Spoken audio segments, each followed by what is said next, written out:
Lauren, welcome to the Parenting Reboot and congratulations on the arrival of your second baby. You are building a company, raising a family, and somehow trying to show up for both things. And today, what we want to do here on the Parenting Reboot is hear from you the real story behind RideSkipper UAE, what drove you to start it, and what it means for families across Dubai and the road you're thinking that RideSkipper is going to take on ahead, especially given that, the region's gone through so much of tension, so much of conflict, and what it now means for several families who used to rely on RideSkipper and new families who want to try it out, right? So welcome again to the show, Lauren.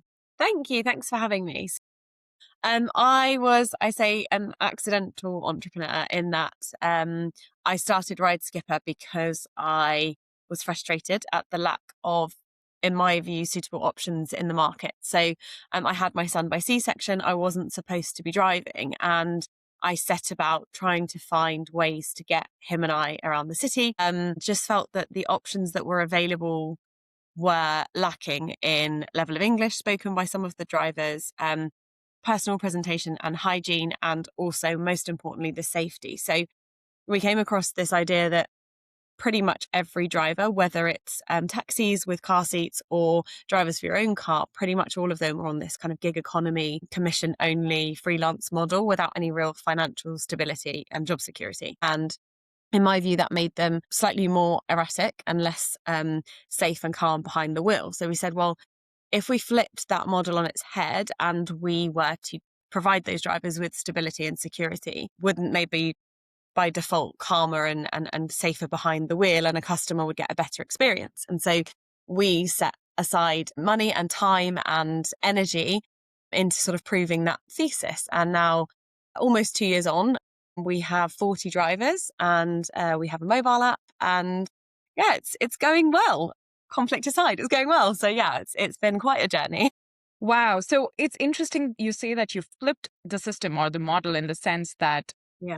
you have been trying to solve multiple problems at the same time. So for anybody who is hearing RideSkipper for the first time, what I believe its mission or the problem it's been trying to solve is to make sure you have clean and safe rides available, especially when you're traveling with little ones, which means you would have somebody chauffeur or drive you around in your own car, or drive in a car that is well maintained and is ready to be used right away, be it for school pickups and drop offs, be it, for airport runs, ensuring that you have like a car seat handy, especially if you're traveling with your little one. Is that something I'm getting right? So everything we do is in the customer's car. So by default, that kind of car seat roulette that happens when you book a taxi with a car seat is taken away, because it's your child in the comfort and familiarity and safety of their own car seat and the car that they're most familiar with. So has made parents much more comfortable, because they know, I know because I purchased it myself and it's cleaned myself, and I know that that is suitable for my child, and therefore I don't have that extra worry around the safety. We know that using a car seat that's the wrong size or the wrong age for your child, or incorrectly installed, is almost as dangerous as not using one. So that angle is really important for us. Okay. Wow. So it's like having your own driver, but at the same time, it's also the convenience that it offers, in the sense that if you're not able to go pick up your children, let's say from like a extracurricular that evening, you can rely on somebody who's trained to take safety to the very important aspect of driving on the roads in Dubai, which are like Yeah. really jam-packed during like peak hours. Yeah. You can trust them with picking up your kids, or, Yeah. driving them around back home and from wherever they need to be. Definitely. And that trust comes primarily from knowing that they are our employees. So customers understand, that guy that we send you has been vetted, he's been trained, and he's our employee. He's not working in Costa by day and RideSkipper by night. He's really a full-time member of our team. And so he goes through the right training and continuous improvement and continuous training to make sure that, whoever you get, you're having a consistent experience. And the point you make around having your own driver is important, because some families don't need a full-time driver.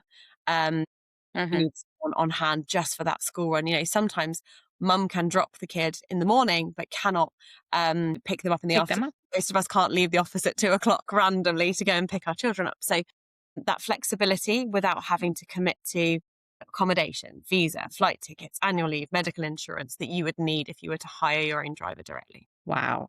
And I want to pull that thread a bit that you mentioned early on, that you're like an accidental entrepreneur, right? You did not think this was going to happen to you, and this happened to you right at the moment you had your first kid. And now you have your second kid, and like I feel like it's phase two of RideSkipper with your second baby, Yeah, right? absolutely. And So one less thing to worry about. When she was born, I knew already we had someone to drive her around. So that was one less thing to stress exactly. over. So, what was it like being an early founder who probably had no idea what you're getting into? You're a new mom, and how did those two worlds collide? Like being a new mother, but also being this founder who's trying to fix this problem, which is not really visible. But then, the moment you started fixing it, I believe you started getting inquiries or requests from other mothers saying, "Yes, we need something like this." Yeah, and I think that was a big part of it. Had it not been a passion and a real kind of need to solve this problem, we probably never would have started it. Because if you listen to people that give you advice, as they always do when you start something new, there's 50 other providers in the market doing the same thing. It's a non-starter. The largest provider in the market has hundreds of drivers. You're never going to be able to compete. And you think, well, okay, that might be the case, and we don't know until we try. But also, if I'm seeing the gap despite all those other providers being available, what's to say that there isn't a gap for us? There are multiple cosmetic brands or car manufacturers. There's not like, because someone's already doing it, we can't do it. And I think the point around being an accidental entrepreneur is that it was never a case of, I want to be my own boss, or I want to just set something up for the sake of it. It was always about, I would have been a corporate girl my whole life had this problem not landed on my doorstep when I had my son. Wow. Beyond just families, what kind of people does RideSkipper impact in the UAE? Like, tell us some real stories. Tell us about what you've been hearing from some of your customers as well as some of your drivers. Yeah, I think it's been really interesting because obviously the business was created with that in mind. And then these use cases kind of appear from nowhere, and you think, oh, I hadn't thought of that, but it's logical that people would ask us to help. So, for example, those with pets will often consider their pets also their babies. And, taxis in Dubai don't accept dogs. So, need to get around with your dog, we're a good option. Again, the dog is familiar with your car, the smell, etc. So they, that's a good option. So we do sometimes take dogs to doggy daycare, which is not something I expected when we started the business. Obviously, picking people up when they've been out for the evening and it's not safe or appropriate for them to drive themselves home. And then, I think kind of completely out there examples where we've just been able to help people solve a problem and just make life a little bit easier. And that for me is that's what really, spurs me on to keep doing what we're doing. Because an example is a lady that was unwell. She was going through a cancer treatment and she lives in Dubai, but the treatment was happening in Abu Dhabi. And the idea of doing that drive on top of enduring the treatment was just, really, really worrying her. And she didn't have someone that could take her so frequently as she needed for those appointments. So for us to be able to just make a very stressful, very overwhelming situation slightly easier is very rewarding, and is something that, day to day, week by week, we see these kind of examples of somebody had a problem and we solved it. Wow. That's amazing and very interesting, because you wouldn't think that there's so much thought put into a system that is just moving people from one place to another, that it Yeah. requires that sense and level of trust, that ease, but also the other third layer I believe you're building is authenticity, right? With your drivers, the way you've trained them to have that sort of connection, to make sure that they know what their goal is through that particular ride or those rides with the families or the people they are connected with. So tell us a bit more about why the intent behind having salaried drivers that you're retaining for, like, I believe you've processed their visas, their health insurance, like you've gone to the degree of making them almost like your family, right? Yes, for sure. Yeah, yeah, absolutely. And I think that again came from, as a parent, I would not just put my kid in a car with anyone, right? Whether whether our nanny is present or not, I don't feel overly comfortable with kind of sending him on his way. And I don't know if that person is a good driver, or how much sleep they've had, Yeah. or how long they've been driving, how comfortable they are on the roads of Dubai. So for me, again, it came from a sort of a personal need or a personal gap that I felt there was. And so now when we vet those drivers, it's about everyone we meet, would I put my son in the car with them? And if I wouldn't, they just don't get the job. So, there's physical driving tests, but there's also getting a feel for somebody. Are they going to, God forbid something goes wrong, are they going to have a calm, reassuring manner about them? A lot of the time, our drivers might be with children without the nannies, or, they're asked to pick up a car without the client. So that level of trust is really important because they're not necessarily being watched all the time. And so we need to know that they're good guys with the right values and who see clients as the most important part of what we do. That client, whoever they may be, whether it's a 5-year-old, a dog, a nanny, a mum, a business person, they should feel like they're the most important person or being to be with that driver for that day. And it's about that kind of extra level of service that perhaps you don't get if you just jump in a cab. So how does it work with RideSkipper? Like, walk us through somebody who's new to Dubai who would like to avail RideSkipper services. How do they go about contacting somebody to help them with their car? Yeah. So we do have a mobile app, and that's probably the kind of easiest, quickest way to book with us. But what we've found is, I think because the type of people that are attracted to our service are people that do want that extra layer of kind of trust and understanding who's behind the brand and who they're speaking to and how those drivers have been vetted, etc. So particularly when it comes to school runs and long-term contracts, we find that clients actually quite like to have a conversation with us, and they want to meet the driver and perhaps have a bit of a test run with him and make sure that he's the right fit for their families. WhatsApp is a huge channel of communication for us because it enables customers to ask all kinds of weird and wonderful questions about the service before they commit to using us, basically.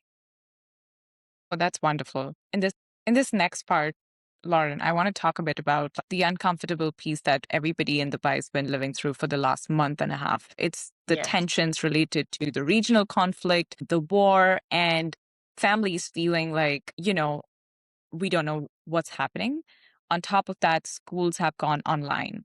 How has that impacted the way you're working, as well as the services RideSkipper is providing? Tell us, like, I believe some people avail those services if they wanted to go do a border run and things like that. So tell us a bit more about how you were working through those stressful times.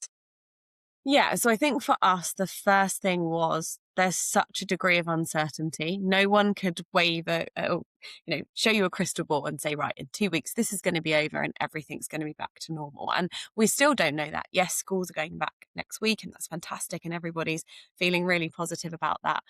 We don't know what's going to happen. And I think for us, the most important thing was we've invested so much time, money, energy into building the team that we have.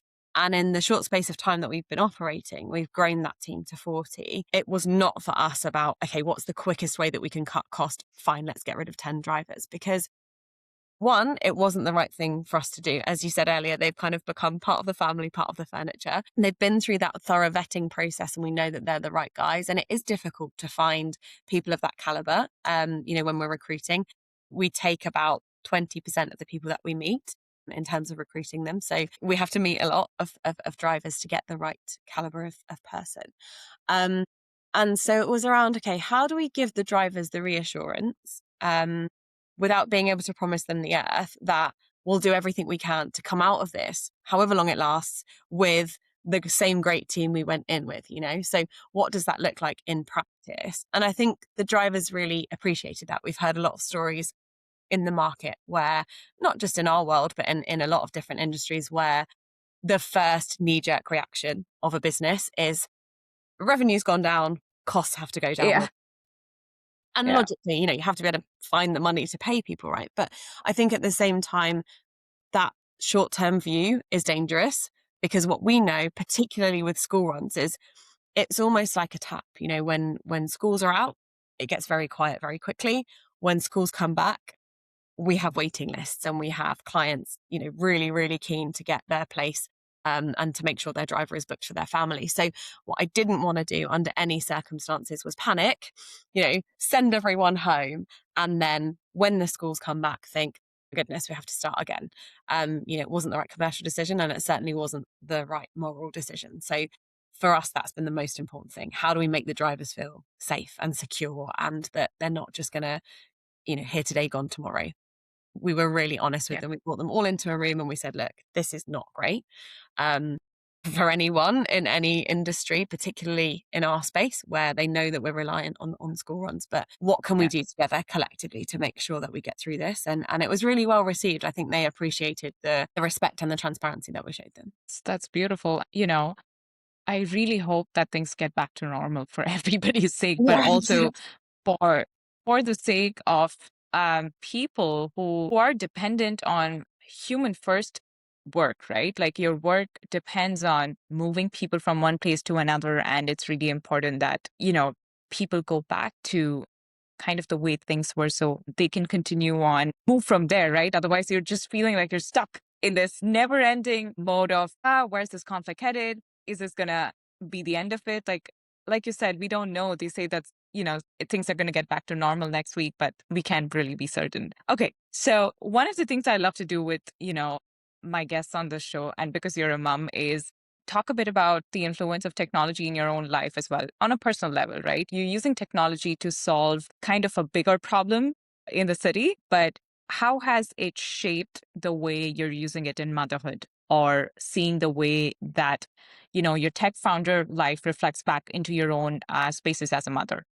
Yeah. I don't know if I should be this honest, but I'd say ChatGPT is probably my number one parenting coach at this point. And even in the last, I mean, my son's 3.5, and even in the time since I had him and now having my daughter, and the kind of explosion of AI.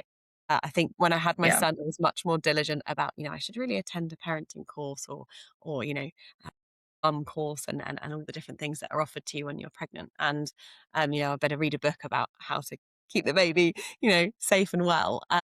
And this time around, it's been very much, ask ChatGPT in the middle of the night what I should do. Scenario. There's been a lot of AI influence for sure.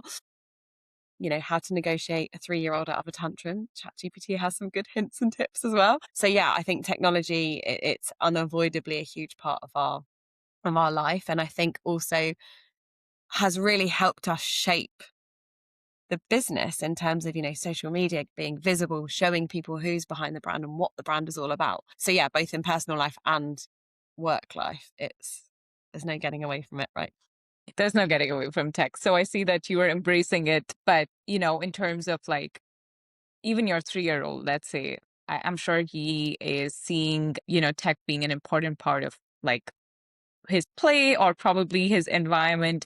Are you seeing any changes in the way he's asking for technology, or the way even like, let's say your larger family, your husband or everybody around you is starting to use technology in parenting? Like, yeah, Yeah, I think it always blows my mind that he at 3 can, scroll through YouTube and decide what he wants to look at. And, it's crazy. The literacy, the tech literacy in that generation is just wild. And I think what's interesting to me is when I think about his career and has as he grows up, and obviously now our daughter, how totally different that will be and how many jobs will be changed as a result of AI and of technology. He tells me at the moment he's going to be a police officer. And as far as I understand it, AI is not going to be able to replace, physical police officers. But who knows what the role of a police officer might look like when he's 25, wow.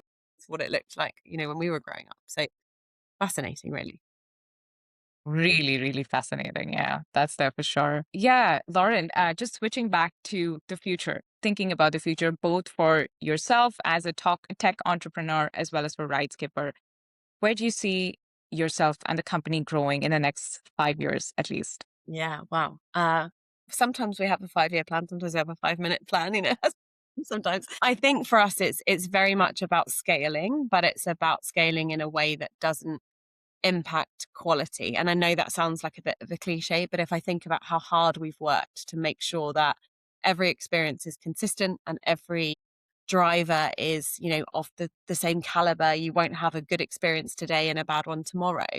That's so important to me. We could go out tomorrow and find, 100 freelancers to sign up with us on a casual basis, but we then wouldn't have any control over who's representing our brand and who's delivering that experience to our customers. So that's really important. So for me, tech can't replace that vetting process and that kind of, again, maybe I'm a dinosaur, but kind of looking somebody in the eye and understanding whether he's the right fit for our business. But it can certainly help us to streamline some of our processes, when it comes to policies and procedures and training and, training manuals and sort of standards and continuous improvement.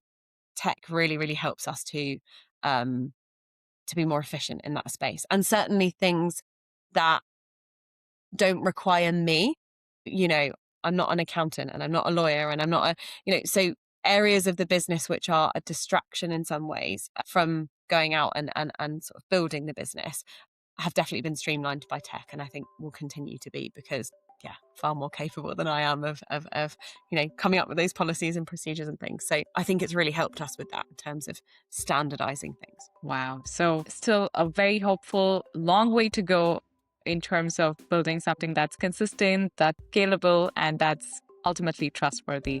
Lauren, this has been such an inspiring and a beautiful conversation. Is there anything you think I may have missed highlighting or asking you about that you'd like to do so right now before we conclude? No, I don't think so. I think I would just love to, be able to help some of your listeners to get their children around safely, or airport runs are another big one for us as people start to return to the city. So getting safely, to and from the airport in their own car. And drop us a WhatsApp, download our app, let us know if you need us. And thank you very much. I really enjoyed the conversation. Me as well. I'm going to make sure we link the WhatsApp as well as the app links down in the podcast description below. It's just inspiring to meet tech founders who are moms, who are building things that are actually putting family first, as well as using technology in very inspiring ways. This is what Parenting Reboot has always been about.